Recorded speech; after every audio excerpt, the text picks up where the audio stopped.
Good afternoon, Biblionauts. My name is Professor Andrea Lorena Fernandez, and this is a new YouTube channel called Cronista de Indias.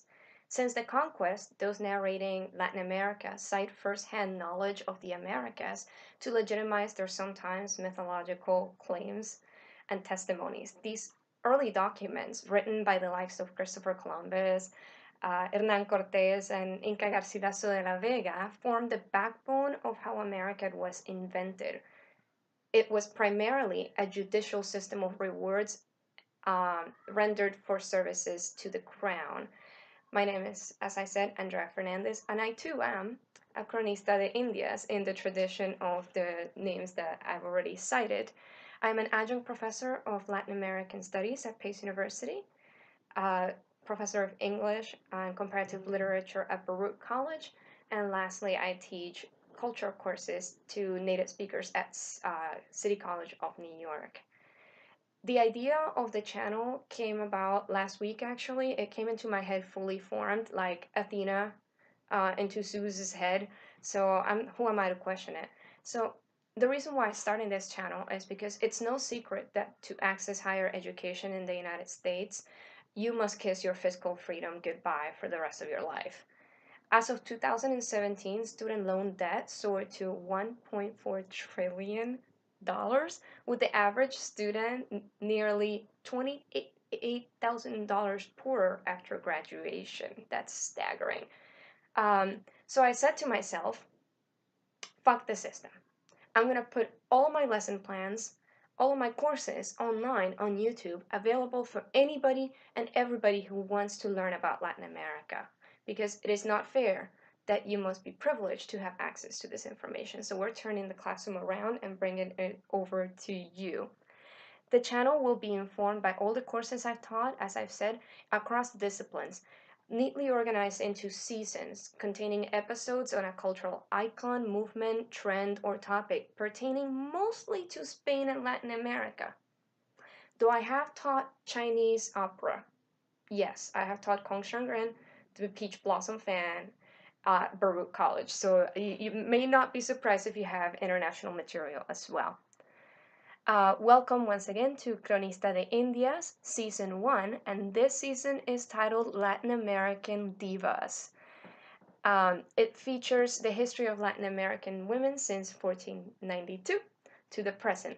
It is based on a course I co-teach every fall at Pace University, LAS 150, Latin American Divas, Female Political Leadership in the Republican Era.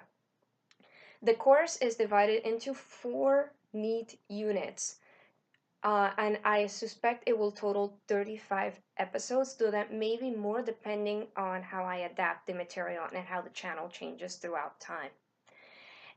Every episodes are going to be available every Friday. So the 4 sections are: 1. Barroco de Indias from 1492 to 1800. 2. Soberanas Repúblicas 1800 to 1900. 3. Chicas Modernas from 1900 to 1959. That date is going to be important for Latin American studies. You'll come to learn that date very, very well. Number 4, Derechos Humanos, and that's going to be from 1959 to the present. A few words about feminist theory and the type of terminology I may use throughout the season. The 5 terms that you should remember are: 1. Intersectionality, 2. Anachronism, 3. Periodization, 4. Neocolonialism, and 5. Waves of feminism. So I will review those briefly. Intersectionality assumes that when you study gender, you must not only look at a person's age and sex and education level, you must look at everything as a crossroad of many influences. When you take a person's experience apart and reduce it to a single element, such as their sex or gender or their occupation, you're doing disservice to that potential study. So the way we will approach Latin American women in this season will be through an interdisciplinary approach to try to get closer to that ideal intersectionality. Number 2, anachronism.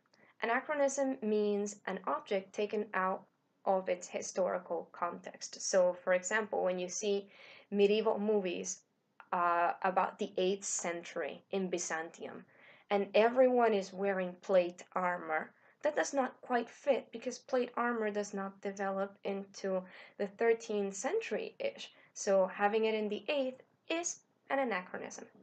Same thing with women's studies. Before the 20th century, it is inaccurate to say a woman is a feminist because the word didn't even exist.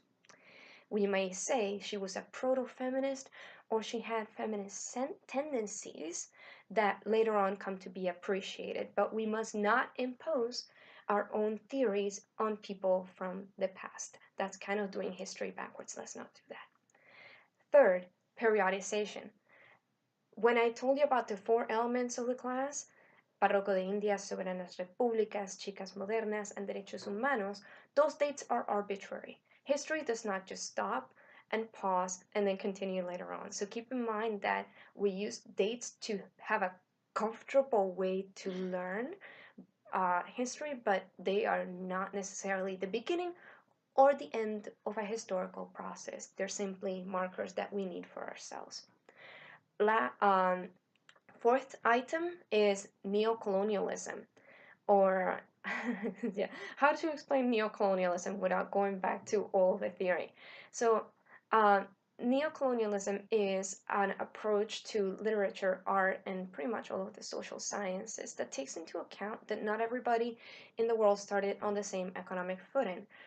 When Europe becomes the center of exploration, economically, they differentiate from the rest of the world quite faster, and they end up with a globalized economy faster than everybody else. And that justified the exploitation of natural resources elsewhere, like Latin America, like Africa, and like Asia.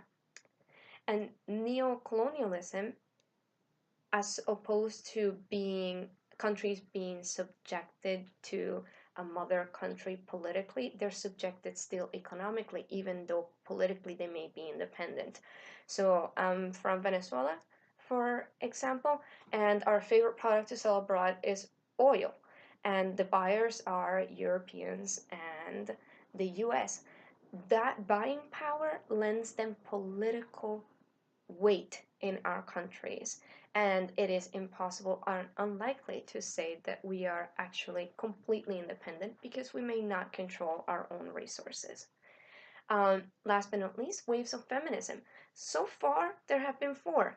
The first one, beginning of the 20th century, that when it's in full force. But like I said, periodization makes this dating arbitrary. So in some countries, this may be in the 1850s, and some this may be in the 1920s. Either way, that's first wave feminism.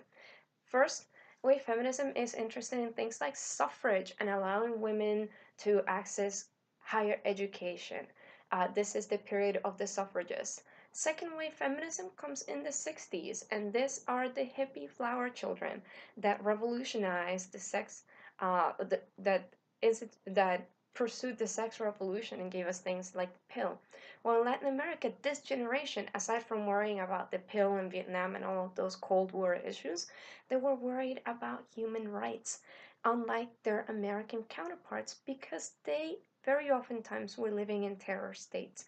So in the 60s and 70s, Latin American feminism is a matter of politics on a national stage, not so much a domestic aspect like just birth control. It has to do with people's lives and finding those who have been taken away, the desaparecidos. Third wave feminism in Latin America comes about in the 90s, and it coincides with the international debt crisis caused by, once again, neocolonialism and the International Monetary Fund and deregulation in Latin America. In fact, it's the reason why I live in the United States now.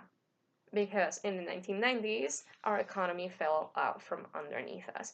The women that came of age during third wave feminism harnessed the power of the internet and of globalization and they're the ones at the forefront now in the political stages in Latin America. They're your congresswomen, they are your judges and lawyers and doctors and instructors today. So that's your third wave crowd.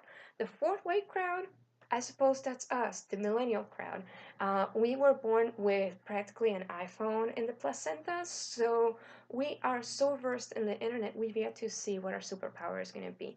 And fourth wave feminism includes intersectionality. So folks who are gender non-conforming of the LGBT or LGBTQ brothers and sisters, and the transgender persons may also subscribe to fourth wave feminism because it is a lot more fluid.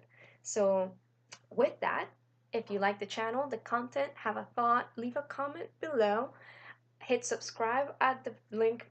I'm not sure where it is yet, but there's a link somewhere where you can subscribe and join the revolution. Tune in on Fridays for more Latin American divas with your very own Cronista de Indias, Professor Andrea Lorena Fernandez. Bye, Biblionauts.